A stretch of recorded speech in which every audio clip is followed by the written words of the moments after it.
कई अविश्वासियों को लगता है कि महाजल प्रलय और नूह का जहाज की कहानी एक धार्मिक मिथक है। लेकिन क्या प्राचीन सभ्यताओं ने जो हुआ उसके सुराग छोड़े हैं? हाल ही में मैंने साझा किया कि दुनिया की कई प्राचीन संस्कृतियों में जल प्रलय की कहानियां हैं। प्राचीन मेसोपोटामिया में प्राचीन सुमेरियों और अक्कादियनों के साथ शुरू करते हुए बेबीलोन की संस्कृति में गिलगमेश का महाकाव्य है। मोंटाग्नेस, जिन्हें अब पूर्वी कनाडा के इनू लोगों के रूप में जाना जाता है। फिजी में सर्प देवता नदेंगे जल प्रलय लेकर आए थे। पूर्वी अफ्रीका के तंजानिया में रुकवा लोगों की एक और जल प्रलय की कहानी मौजूद है। नेब्रास्का, उत्तरी अमेरिका से जल प्रलय की कहानी पौनी लोगों की थी। मेक्सिको में एज़टेक, ग्वाटेमाला, मध्य अमेरिका में रहने वाली मायन लोग। उनमें मध्य प्रशांत क्षेत्र के हवाई में भी जल प्रलय की एक कहानी है। मध्य एशियाई अल्ताई परंपराएं, अरावाक, जिन्हें उत्तरी दक्षिण अमेरिका के गुयाना में लोकोनो लोगों के रूप में भी जाना जाता है। केन्या और उत्तरी तंजानिया, पूर्वी अफ्रीका में मासाई लोग। स्कैंडिनेविया में नॉर्स, दक्षिणी यूरोप के यूनानी। दक्षिणी चीन के इलाकों में मियाओ लोग। पश्चिमी ऑस्ट्रेलिया में वुनाम्बल। यह हर जगह है। सभी संस्कृतियों के हमारे सभी पूर्वज इसके बारे में बात कर रहे हैं। अब बात समझ गए। आज मैं आपके साथ प्राचीन दुनिया की कुछ अद्भुत, कुछ आकर्षक चीज साझा करना चाहता हूं। एक बहुत पुराना नक्शा, लेकिन यह कोई साधारण नक्शा नहीं है जो यहाँ क्यूनिफॉर्म मिट्टी की तख्ती पर बना हुआ है और जिस पर कुछ क्यूनिफॉर्म लेखन भी है।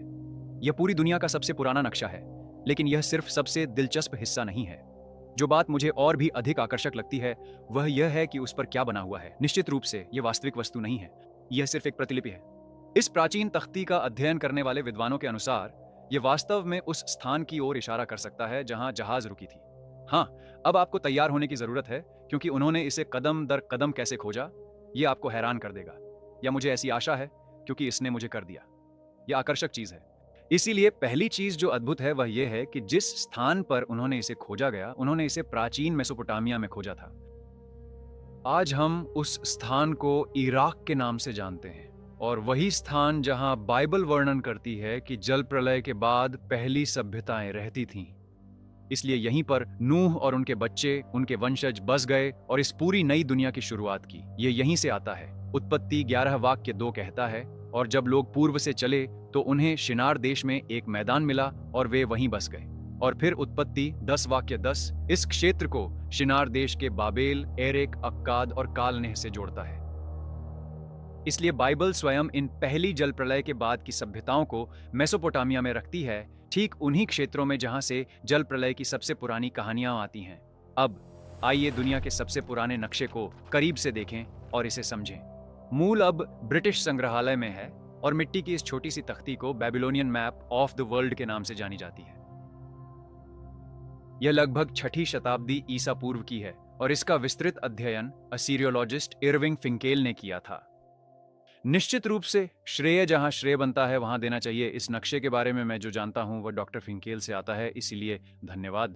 अब आइए करीब से देखें और मैं आपको बताता हूं कि यहाँ क्या हो रहा है। यह तख्ती एक गोलाकार संसार को दर्शाती है जो बिटर रिवर नामक विशाल जलराशि से घिरा हुआ है। उस घेरे के अंदर हम मेसोपोटामिया की भूमि देखते हैं, वह दुनिया जिसमें वे रहते थे, जिसके बीच से उत्तर से दक्षिण की ओर यूफ्रेट्स नदी बहती है। आपको याद होगा कि इस भूमि में यूफ्रेट्स नदी है, वहां टाइग्रिस नदी भी है। हम अपनी नई पुस्तक लाइटबोर्न में भी इस संसार को जीवंत कर देते हैं। मैं इसका प्रचार आपसे थोड़ी देर बाद करूंगा, जहां हम लोगों को बताते हैं कि यह दुनिया वास्तव में कैसी थी। लेकिन ये 2 नदियां उन 4 नदियों में से 2 हैं जो अदन की वाटिका से निकली थीं और वे आज भी यहां हैं। इसीलिए ये यूफ्रेट्स नदी बीच से उत्तर से दक्षिण की ओर बहती है, और फिर ये लंबा आयताकार जो आप यहाँ ऊपर देखेंगे, ये नदी के ऊपर फैला हुआ है। ये बेबीलोन की प्राचीन नगरी है। और फिर डॉक्टर फिंकेल यह भी बताते हैं कि किनारों पर ये गोल घेरे हैं और उन पर क्यूनिफॉर्म लिखावट है, जिससे यह स्पष्ट होता है कि ये भूमि के कुछ शहर या कबीले हैं, जैसे हब्बान, असीरिया, डेर और सूसा। आपको यह जगह याद होगी, शूषण। यहीं पर बाइबल में एस्तेर की पूरी कहानी भी घटित होती है। साथ ही दानियेल को यहाँ इलाम के बारे में यह भविष्यवाणी मिली थी। अब वापस नक्शे पर चलते हैं। नीचे की ओर क्यूनिफॉर्म लेक हमें बताती है कि वहां एक दलदली क्षेत्र है और उसके बाईं ओर एक जलमार्ग है और सबसे ऊपर उनमें एक पहाड़ है। इसलिए इस जल निकाय के अंदर यही सब हो रहा है। लेकिन सबसे दिलचस्प बात यह नहीं है कि इस भूमि के अंदर क्या है, बल्कि इसके परे क्या है। हम देख सकते हैं कि वहां त्रिकोण हैं, कुछ टूट गए थे और हम देख सकते हैं कि इससे जो नुकसान हुआ है, लेकिन ऐसा लगता है कि ये सभी त्रिकोण पूरी भूमि के चारों ओर थे। इसलिए वे क्या हैं? बहुत से लोग इन त्रिकोणों के लिए अलग-अलग सुझाव देते हैं। डॉक्टर फिंकेल कहते हैं कि वे पहाड़ हैं। तो विचार यह है कि यदि आप यात्रा करें और उन जलराशियों को पार करें, तो दूर क्षितिज पर दिखाई देने वाले ये त्रिकोण वास्तव में दूर देशों के पर्वत हैं। और डॉक्टर फिंकल ने कहा, और मैं उद्धृत करता हूं, वे बेबीलोन के लोगों के लिए जादू और रहस्य से भरी जगहें हैं। अब कई वर्षों तक उनके पास वास्तव में यह पूर्ण यूनिफॉर्म तख्ती नहीं था, जैसा कि आज यहाँ है। आप यहाँ यह छोटा सा टुकड़ा देख रहे हैं, यह गायब था, इसलिए वे इसे समझ नहीं सके। वे समझ नहीं पा रहे थे कि यह क्या है। और यदि आप इसे पीछे की ओर पलटें, तो आप यहाँ यह सब क्यूनिफॉर्म लेखन देखते हैं, और ये क्यूनिफॉर्म लेखन सामने की कुछ चीजों का वर्णन करते हैं।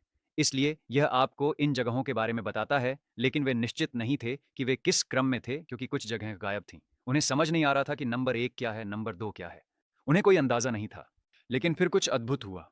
मुझे लगता है कि यह परमेश्वर था, क्योंकि यह टुकड़ा उनके शब्दों में सैकड़ों, वास्तव में हजारों अन्य छोटे टुकड़ों के बीच था, जिन्हें वे बस छांट रहे थे।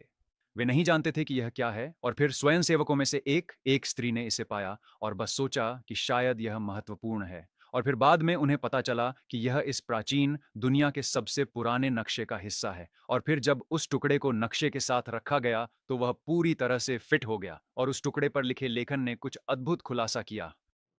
अब क्योंकि उन्हें वह गायब टुकड़ा मिल गया, वे पीछे के इन विवरणों से समझ गए कि यहाँ सामने यह दक्षिणावर्त नहीं चलता है, इन त्रिकोणों, इन पहाड़ों का विवरण, बल्कि वामावर्त चलता है। इसलिए इसने क्या खुलासा किया? इसने एक यात्रा का वर्णन किया, लगभग एक खजाने की खोज की तरह, कि उन्हें कितनी दूर जाना है और कुछ विशेष खोजने के लिए उन्हें कहाँ जाना है। और मेरे लिए यह एक खजाना है, और बहुत से अन्य लोगों के लिए भी।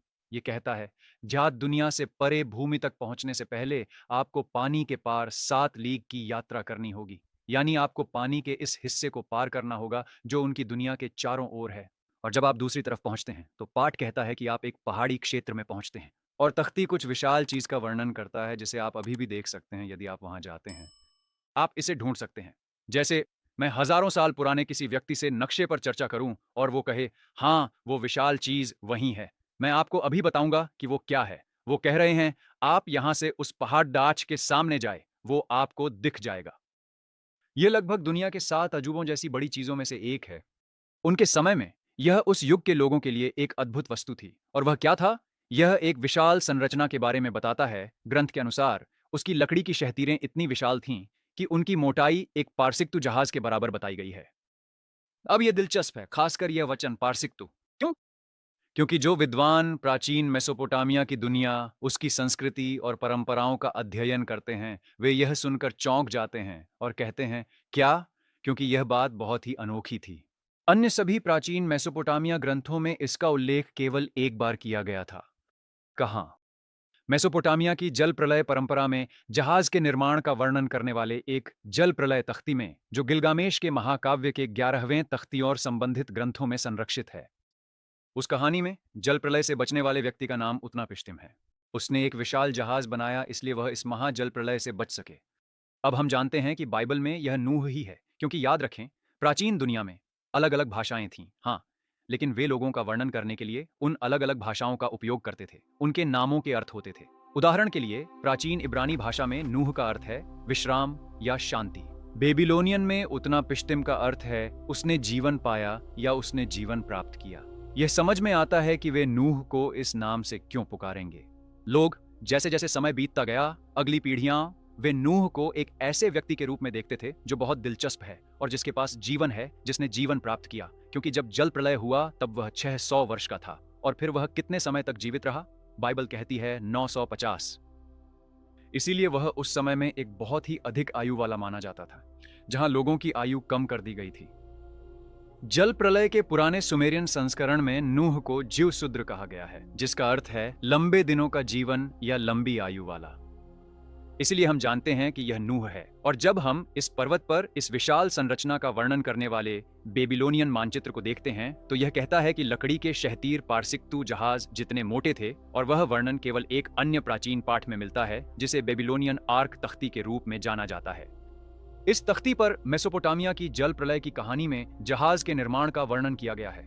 आर्क तख्ती जहाज को एक बड़ी गोल कोराकल शैली की नाव के रूप में वर्णित करता है, जो उत्पत्ति की पुस्तक में वर्णित आयताकार जहाज से अलग है। इसलिए एक ऐसे व्यक्ति की स्मृति जिसने लंबा जीवन जिया और जो एक बड़े जहाज के साथ महाजल प्रलय से बच गया, वह सुरक्षित रही।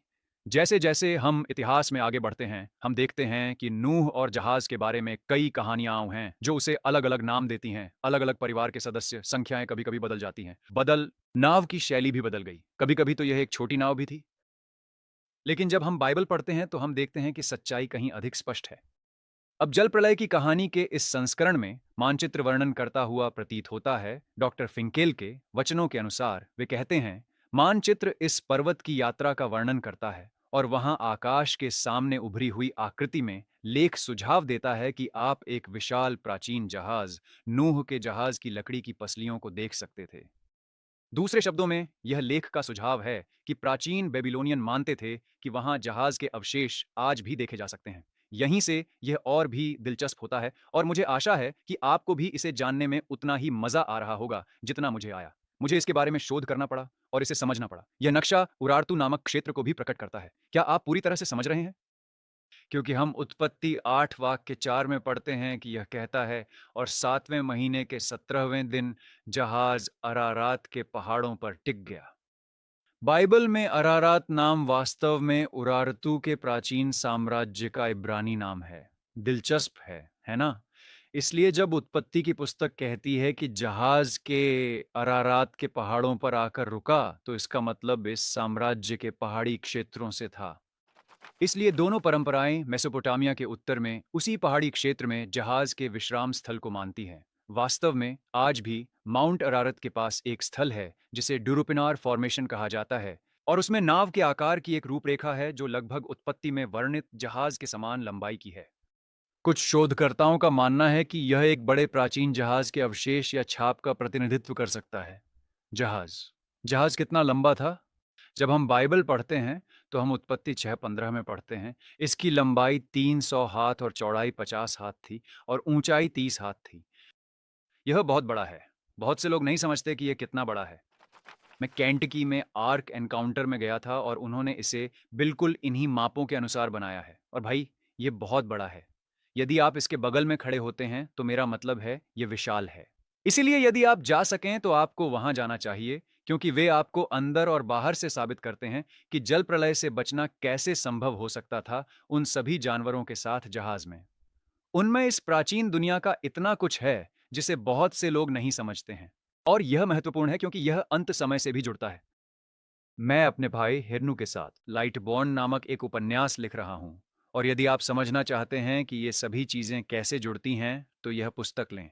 भाई से देखें। 6000 साल पहले निप्पुर और एरिडू जैसी प्राचीन नगरियों की एक भूली दुनिया थी जहां लोग सदियों तक जीते और महान नायक राज करते थे। लेकिन एक दुष्ट अंधकार फैल रहा था। इस दुनिया में हम उल्दाको की कहानी देखते हैं। शक्ति, डर और झूठ पर टिके एक दुष्ट साम्राज्य में गुलाम बनकर जन्मा, लेकिन उसने सिर्फ दुख ही झेला था।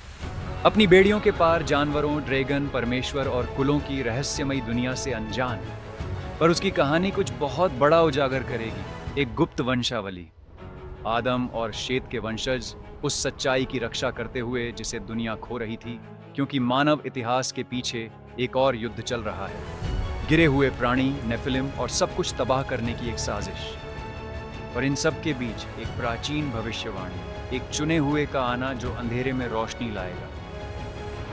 लाइटबॉर्न डॉन ऑफ डार्कनेस अभी प्री ऑर्डर करें और आदि में कदम रखें।